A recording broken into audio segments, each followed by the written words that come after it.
रहे हैं। आदरणीय हमारे दो गार्जियन विधायक स्वरूप आप भी अपने आराम और चैन की नींद सो सकते थे, जैसे हमारे स्थानीय गार्जियन सो रहे हैं, और उन लोगों को सह दिया हुआ है जिन्होंने बेशर्मी के साथ इस बात का खुलासा किया कि उनके दिल में क्या चल रहा है।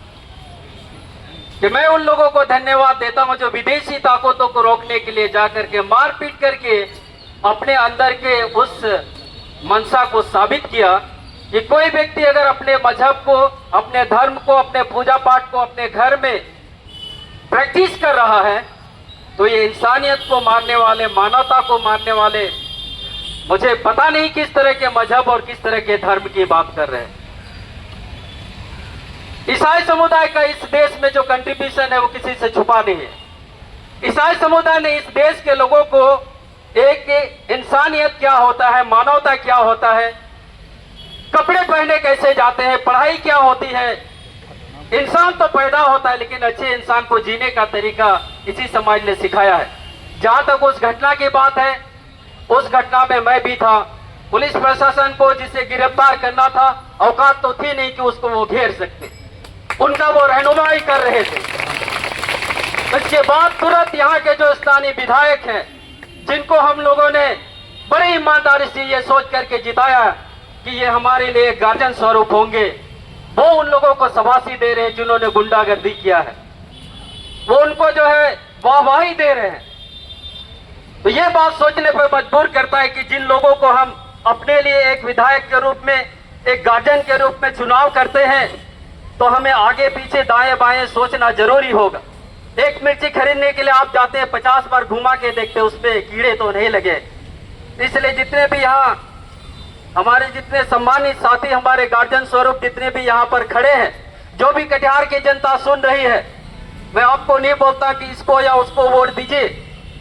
जिसको आप 5 साल के लिए अपने ऊपर गार्जियन स्वरूप चुनाव करने के लिए कोशिश करते हैं, दारू और मुर्गा में अपने कीमती वोट को मत बेचिएगा, क्योंकि आपका वो मत का अधिकार है, वो मतदान नहीं है। नहीं तो इनको जरूरत नहीं पड़ता।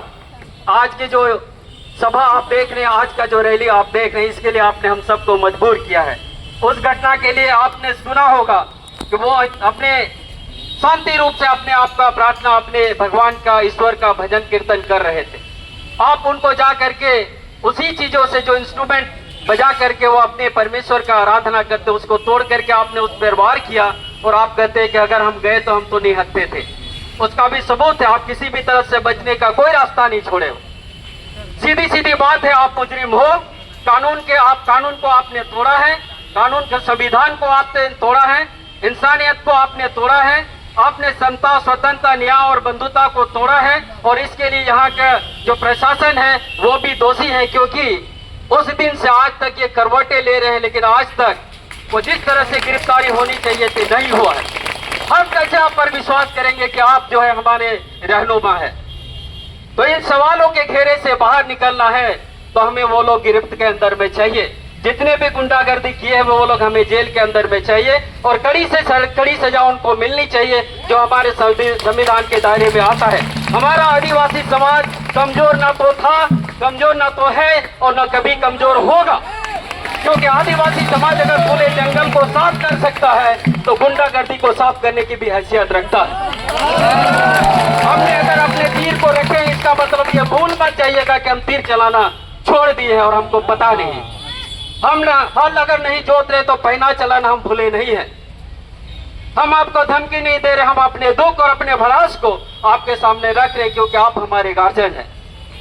संविधान के दायरे में जो होना चाहिए उसकी हम मांग करते हैं। हमारे पूरे के पूरे आदिवासी समाज की ओर से, हर एक मजहब के तरफ से जो भी लोग यहाँ पर आए हुए हैं, हर एक पार्टी या जो भी संगठन के तरफ में जितने भी लोग यहाँ पर आए हुए हैं, हम आपसे न्याय की गुहार कर रहे हैं, और हम चाहेंगे कि अति शीघ्र वो गुंडे सलाखों के पीछे में होंगे, और जिससे हम अपने आप को एक शांति मुल्क में या एक शांति डिस्ट्रिक्ट में रह रहे हैं ऐसा महसूस करेंगे। ऐसा हम आपसे अपेक्षा करते हुए अपने वाणी को यही समाप्त करते हैं।